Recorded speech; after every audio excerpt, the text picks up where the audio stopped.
चलो दोस्तों, welcome to money stalkers. इस वीडियो के अंदर मल्टीपल स्टॉक्स के बारे में दोस्तों हम लोग बात करेंगे। सबसे पहले हम लोग बात करने वाले हैं LTI माइंट्री के बारे में। तो बेसिकली LTI माइंट्री का अगर आज के दिन का दोस्तों परफॉर्मेंस देखोगे तो 4% की रैली, 4% की तेजी हमें माइंट्री के अंदर नजर आ चुकी है, LTI माइंट्री के अंदर नजर आ चुकी है।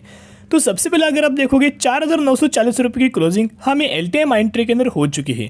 आज के दिन अगर आपने दोस्तों मार्केट को ऑब्जर्व किया होगा या फिर मार्केट सेंटिमेंट्स अगर आपने देखा होगा तो आपको पता होगा कि मार्केट हमें आज के दिन बहुत ज़्यादा दोस्तों वॉलेटिलिटी हमें मार्केट्स के अंदर नजर आ चुकी थी। फिर भी इतना ज़्यादा वॉलेटाइल मार्केट्स के अंदर हमें LTI माइंट्री का अगर आप इस तरह से परफॉर्मेंस देखोगे, जो 4% की रैली दोस्तों अगर आप देखो तो कोई ना कोई ज़रूर अपडेट्स होगा, ज़रूर कोई ना कोई दोस्तों न्यूज़ हमें होगी। तो दोस्तों न्यूज़ के बारे में तो हम लोग बात करेंगे ही, लेकिन अगर आप LTI माइंट्री का पिछले एक महीने का अगर आप परफॉर्मेंस देखोगे 15.5% की तेज़ी हमें LTI माइंट्री के अंदर नजर आ चुकी है। अगर आप इसका मैक्सिमम के अंदर परफॉर्मेंस देखोगे तो आपको पता होगा सबसे पहले LTI एक अलग कंपनी थी और माइंट्री एक अलग दोस्तों कंपनी थी। तो बाद में क्या होगा, दोनों कंपनी का मर्जर एक दूसरे के साथ हुआ और जो कंपनी बन चुकी है LTI माइंट्री के नाम से कंपनी बनी हुई है। अगर आप इस कंपनी के दोस्तों यहाँ बेसिकली परफॉर्मेंस देखोगे तो शानदार तरीके से परफॉर्म कंपनी लगातार शेयर होल्डर्स को मुनाफा दे रही है। मार्केट कैप अगर आप देखोगे 1,37,000 करोड़ का मार्केट कैप, यानी कि ये कंपनी हमें लार्ज कैप कैटेगरी से बिलोंग करती है और ये जो कंपनी है IT सेक्टर से ही हमें सर्विस प्रोवाइड कंपनी करती है। तो बेसिकली क्यों हमें LTI माइंट्री के अंदर लगातार दोस्तों तेजी नजर आ रही। पिछले एक महीने में तो 15% की रैली हमें LTI माइंट्री के अंदर नजर आ चुकी है। सबसे पहले कंपनी, अगर आप इन कंपनी का ईयर बेसिस दोस्तों परफॉर्मेंस देखोगे तो बहुत ही शानदार तरीके से कंपनी हमें परफॉर्म कर रही है। बहुत ही शानदार तरीके से कंपनी के प्रॉफिट्स के अंदर, कंपनी के रेवेन्यूज के अंदर, कंपनी के ऑपरेटिंग मार्जिन के अंदर, हर एक पैरामीटर्स के अंदर हमें ग्रोथ निकल के आई है। इसी की वजह से अगर आप यह देखोगे तो ICICI सिक्योरिटीज ने ह्यूज अमाउंट ऑफ अपर हमें टारगेट दिया गया है। देखिएगा, buy LTI Mindtree target price 5,651 rupees का टारगेट ICICI सिक्योरिटीज़ ने LTI माइंट्री के अंदर दिया हुआ है, यानी कि एक ह्यूज अमाउंट ऑफ दोस्तों अपसाइड के जो हमें टारगेट दिया गया है। इसी की वजह से अगर आप देखोगे तो हमें कंपनी के अंदर रैली आई है, एक शानदार तरीके से कंपनी के अंदर बाइंग आई है। एज वेल से दोस्तों अगर आप देखोगे, अगर आपने जब इनका मर्जर नहीं हुआ तो सही बात है, ऐसा आप सोच लीजिएगा, ऐसा देखेगा कि LTI एक अलग कंपनी है, माइंट्री एक अलग कंपनी है। ओके, जो मर्जर से पहले अलग अलग ही कंपनी हमें मार्केट के अंदर लिस्टेड थी।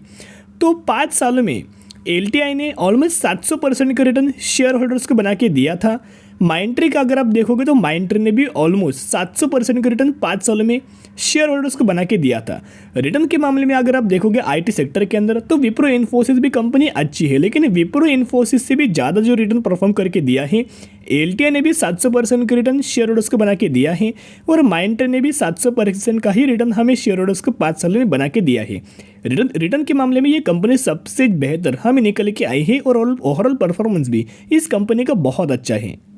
और कंपनी हर एक क्वार्टर के अंदर अपने नेट प्रॉफिट्स एंड रेवेन्यूज के अंदर जंप आ रही है। इसी की वजह से ICICI सिक्योरिटीज़ ने 5,651 रुपीज़ का टारगेट LTI माइंट्री के अंदर दोस्तों दिया गया है। तो अभी आपको दोस्तों करना क्या चाहिए, देखिएगा, हमें हर एक दिन LTI माइंट्री के अंदर तेजी आ रही। पिछले एक महीने में तो आपको पता होगा 15% की रैली आई, यानी कि ऑलमोस्ट सोचिए कि कंपनी एक महीने में 15% का रिटर्न दे चुकी है।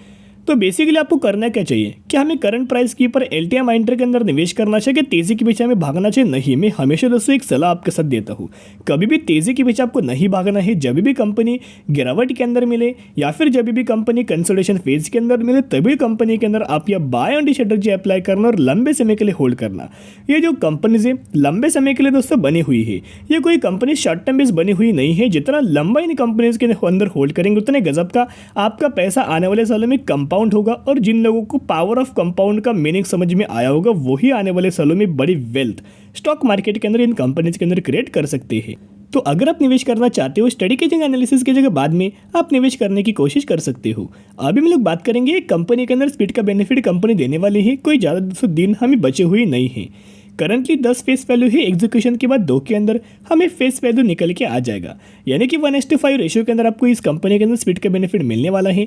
यानी कि अगर आपके पास इस कंपनी के 1 शेयर होंगे तो 1 के बदले आपको 5 शेयर मिलेंगे, अगर आपके पास 10 शेयर होंगे तो 10 के बदले आपको 50 शेयर मिलेंगे, और अगर आपके पास इस कंपनी के 100 शेयर होंगे तो 100 के बदले आपको 500 शेयर मिलेंगे। तो इसी रेशियो के अंदर इसी कंपनी के अंदर आपको दोस्तों स्प्लिट का बेनिफिट मिलने वाला है, जिसका अगर आप एक डेट देखोगे 23 ऑफ फेब इसकी हुई एक डेट। तो जो भी लोग इस कंपनी के अंदर 22 फेब या फिर इससे पहले अगर आप बाइंग करेंगे तो ही आप एलिजिबल होंगे और तो ही आपको इस कंपनी के अंदर स्प्लिट रिगार्डिंग बेनिफिट मिल जाएगा। तो दोस्तों बेसिकली हम लोग कौन सी कंपनी के बारे में बात करें, 98 रुपीज़ के आसपास कंपनी के अंदर क्लोजिंग है और मैक्सिमम के अंदर देखोगे 2016 में मार्केट के अंदर आई है। 680% का रिटर्न शेयर होल्डर्स को बना के दे चुकी है और मार्केट कैप भी ऑलमोस्ट 100 करोड़ की कंपनी है, यानी कि बेसिकली कंपनी एक माइक्रो कैप कैटेगरी से बिलोंग करती है। और दोस्तों हम लोग बात करें आकाशदीप मेटल इंडस्ट्री लिमिटेड के बारे में, तो आकाशदीप कंपनीज की अगर बात की जाए तो बेसिकली कंपनी फाइनेंस सेक्टर से बिलोंग करती है और फाइनेंस सेगमेंट से ही कंपनी का बिजनेस है। लेकिन कंपनी अगर आप देखोगे फंडामेंटल दोस्तों कंपनी बहुत ज़्यादा स्ट्रांग है। जरूर कंपनी छोटी, एक नेगेटिविटी पॉइंट यही है कि कंपनी छोटी है, लेकिन ओवरऑल कंपनी के पैरामीटर्स अगर आप देखोगे हर एक पैरामीटर के अंदर कंसिस्टेंटली बहुत ज़्यादा ग्रोथ निकल के आई है। तो सबसे पहले इस कंपनी का सितंबर क्वार्टर का रिजल्ट देख सकते हो, रेवेन्यूज के अंदर जंप, इनकम के अंदर जंप, ईपीएस के अंदर जंप और मार्जिन के अंदर भी हमें इस कंपनी के अंदर जंप है। एज वेल एस अगर ऑपरेटिंग प्रॉफिट्स के बारे में अगर आप देखोगे इस कंपनी के अंदर तो 1.75 करोड़, 3.34 करोड़, 4.62 करोड़ और 5.05, यानी कि लगातार ऑपरेटिंग प्रॉफिट्स के अंदर हमें इस कंपनी के अंदर जंप है। और अगर आप इनके नेट प्रॉफिट्स के अंदर भी देखोगे 0.27 लाख, 0.84, 0.93, 1.11, यानी कि इनके नेट प्रॉफिट्स के अंदर भी ग्रोथ है और अर्निंग पर शेयर के अंदर भी लगातार हमें ग्रोथ निकल के आई है। और किसी भी कंपनी के लिए अगर प्रमोटर्स लगातार इस कंपनी के अंदर बाइंग कर रहा है तो उस कंपनी के लिए हमें पॉजिटिविटी आने वाले फ्यूचर के अंदर निकल के आ जाती है। इस कंपनी का अगर आप शेयर होल्डिंग पैटर्न्स देखोगे तो प्रमोटर्स के पास हमें मार्च 2022 के अंदर 58% का स्टेक था, जून 2022 के अंदर 58% का स्टेक था, सितंबर 2022 के अंदर देखोगे 58% से स्टेक बढ़ के 72% प्रमोटर्स के पास स्टेक है और करंटली 71% का स्टेक प्रमोटर्स होल्ड कर रहा है, यानी कि 58% से डायरेक्ट इंक्रीज होकर 71%। तो अगर प्रमोटर्स अपनी हिस्सेदारी इंक्रीज करता है तो उस कंपनी के लिए आने वाले सालों में पॉजिटिव माना जाता है और उन कंपनी के अंदर कुछ बड़ा आने वाले फ्यूचर में हो सकता है, ऐसा हम प्रेडिक्ट कर सकते हैं। किसने बेचा है? पब्लिक ने। पब्लिक के पास 41% का स्टेक था और 27% का स्टेक करंटली निकल के आ रहा है।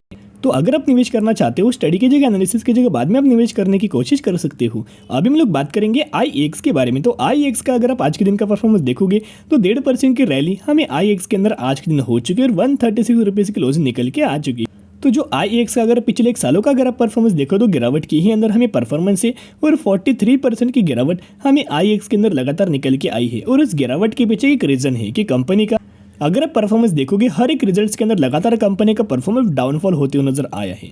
रेवेन्यूज के अंदर गिरावट, इनकम के अंदर गिरावट, ईपीएस के अंदर गिरावट, सिर्फ मार्जिन के अंदर हमें कंपनी ने कमबैक किया जो कि पॉजिटिवली हमें क्लोजिंग निकल के आ चुकी है। वैसे दोस्तों कंपनी फंडामेंटल तो बहुत ज़्यादा स्ट्रांग है, लेकिन अगर आप इनके पैरामीटर्स वाइज देखोगे तो कंपनी का जो ऑपरेटिंग प्रॉफिट है 98 करोड़, 95 करोड़, 81 करोड़, 79 करोड़, लगातार ऑपरेटिंग प्रॉफिट्स के अंदर गिरावट है। और इस क्वार्टर के अंदर अगर आप देखोगे यानी कि दिसंबर 2022 के, तो जो पहले 79 करोड़ का जो कंपनी ने ऑपरेटिंग प्रॉफिट जनरेट किया था वो उसको इंक्रीज करके 83 करोड़ के आसपास कंपनी ने अपना ऑपरेटिंग प्रॉफिट इंक्रीज किया है। यानी कि रिजल्ट जो इस क्वार्टर के अंदर कंपनी ने परफॉर्म किया अच्छा खासा डिसेंट तरीके से कंपनी ने अपना रिजल्ट परफॉर्म किया है, कोई ज़्यादा फॉल नजर नहीं आया। नेट प्रॉफिट भी अगर आप देखोगे 69 करोड़, 70 करोड़, 71 करोड़, तो धीरे धीरे करके हमें कंपनी के प्रॉफिट्स के अंदर भी जंप आ रही है, ऑपरेटिंग प्रॉफिट्स के अंदर भी जंप आ रही है और हमें इनके अर्निंग पर शेयर के अंदर भी जंप आ रही है। तो क्या हमें IEX के अंदर बाइंग करना चाहिए? नहीं। एक मैं सलाह आपके साथ देना चाहूँगा, अगर आप दोस्तों अगले क्वार्टर का अगर आप IEX का परफॉर्मेंस फिर से इंक्रीज होता है, जो 83 करोड़ है अगले क्वार्टर के अंदर कंपनी का ऑलमोस्ट 90 करोड़ आता है या फिर 85 करोड़ आता है, अगर ऑपरेटिंग प्रॉफिट्स के अंदर जंप आती है, नेट प्रॉफिट्स के अंदर जंप आती है, उसके बाद आप IEX के अंदर दोस्तों निवेश करने की कोशिश कर सकते हो, क्योंकि गारंटी होती है, एक श्योरिटी होती है, कंपनी अच्छा ही परफॉर्म करेगी और आने वाले सालों में हमें रिटर्न मिल जाएगा। तो करंटली वेट एंड वॉच ही करना, नहीं तो आप अपना दोस्तों डिसीजन यहाँ पे ले सकते हो। तो आज के लिए इतनी, अगर आपको वीडियो पसंद है जरूर वीडियो को लाइक, शेयर एंड सब्सक्राइब कर सकते हो। फिर मिलेंगे, बाय।